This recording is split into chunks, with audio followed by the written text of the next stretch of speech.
what is up guys, and welcome back to the channel.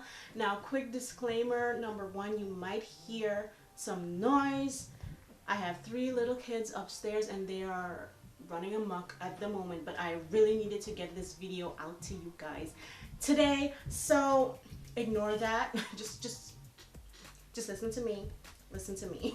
All right, so today I want to get into a few reasons as to why your hair might not be growing, or at least a few components that you need to make sure is a part of your daily life to ensure you are benefiting from all your hair growth efforts or hair growth desires. So the first one I want to talk about is proper nutrition. I know, I love pizzas too, and I love burgers too, but I also like my vegetables. But aside from that, proper nutrition is extremely important because our bodies need to be nourished. We have vital organs, we have a heart, we have lungs. Our bodies have things that need nourishment first. Our hair, our nails, our skin, those are a few of the last things, especially your hair and your nails. Those are the last things that your body will give up nourishment to. So if you are not getting enough and a little bit more than what you need, you won't see any difference in length or improvement in your hair and stuff like that. So you need to make sure you're nourished. And if you cannot give up certain things and eat, like, you know, extremely nourishing foods and have an extremely nourishing diet, you can definitely use supplements, and that's what I do because I love macaroni and cheese, child. Okay, so you can look at the video right up in the cards where I gave a detailed list and explanation of some of the nutrients that I feel are vital to keeping not only your body nourished, but they assist and basically top off everything else that you're doing in assisting hair growth. Now, a good multivitamin is amazing on top of doing your best to ensure you're getting nutrients from foods. And I mean, even if you're not pregnant or anything like that, a good prenatal vitamin will be chef's kiss. But essentially, you need to make sure you're getting biotin, vitamin C, iron, vitamin D, and collagen in your diet, because those are things that will not only stimulate hair growth, but they will also protect the cells and follicles essential for hair growth, as well as boost hair growth. Another key part of ensuring that your hair is thriving is staying hydrated. I know a lot of people hate drinking water and stuff like that. I personally don't have a problem with it, but even me, I realized I wasn't getting as much water as I need. Try to get at least 2 liters of water daily, because water doesn't only affect our bodies. And a lot of times when we think about our hair and stuff, we think the way to give our hair water is through wetting it topically, but drinking water does wonders for your hair. As a matter of fact, our hair strands is made up of 25% water. 25% of the weight of an individual strand of hair is water. So you need to make sure your hair is maintaining that balance at all times to prevent things like breaking and splitting and things like that. And as a matter of fact, dehydration immediately stalls hair growth. Like, basically, once the water levels in your body tips down, your hair says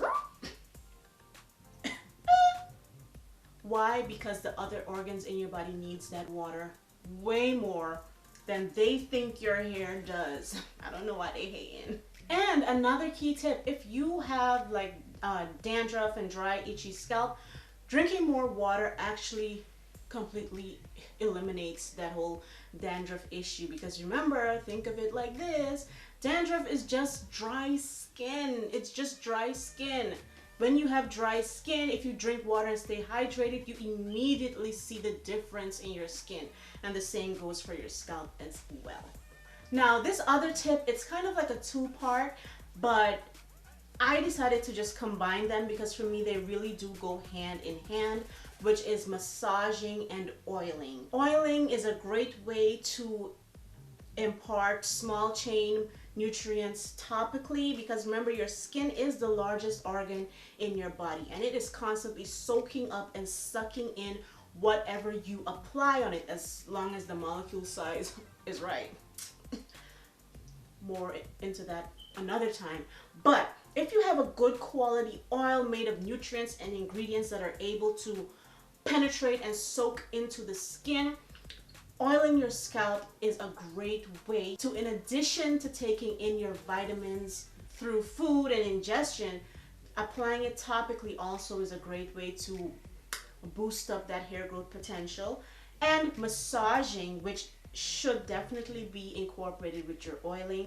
Don't just put the oil on your scalp and think that's it. You should give your scalp a nice massage, because that increases blood flow, and blood flow to your follicles help those follicles to take in what you are applying to your scalp as well. And it's also relaxing and de-stressing, which takes me to the next key point: managing stress. I cannot say it enough, and this is one that is a little bit harder, because you can adopt the habit of oiling and massaging your scalp. You can adopt proper nutrition or use supplements. You can even start drinking more water. But stress is one of those things that are sometimes unavoidable, especially depending on your environment and things like that. But stress is so important to pay attention to, because stress literally pushes your follicles into a resting or telogen phase. Now, most of our hair is in the anagen phase, which is growing, and but they're constantly cycling in and out. And our hair does have a period of time where it does rest naturally, but heightened stress forces your hair and forces more of your follicles into that telogen resting phase. And a matter of fact, aside from just causing your hair to rest and stop growing, it can cause your hair to fall out. It can push you into developing something called telogen effluvium, which simply means stress-related hair loss. So pushing your hair into the telogen phase and you're not seeing hair growth is one thing, but causing your hair to fall out, no. So for me, this is one of the hardest ones, because you can't control what happens around you. That's why I think having self-care, not just self-care days, having a period of time within every day where you focus on self-care. I don't mean necessarily pampering yourself, but having a moment where you can just sit in peace and quiet, just free from the noise around you, is so important to de-stress. Even developing coping mechanisms to be able to handle stressful situations in a better way. For example, maybe you're in an argument with your coworker, or your kids are getting on your nerves or something like that. Just go into the bathroom, lock the door, and Rus Fraba. 1, 2, 3. 3, 2, 1.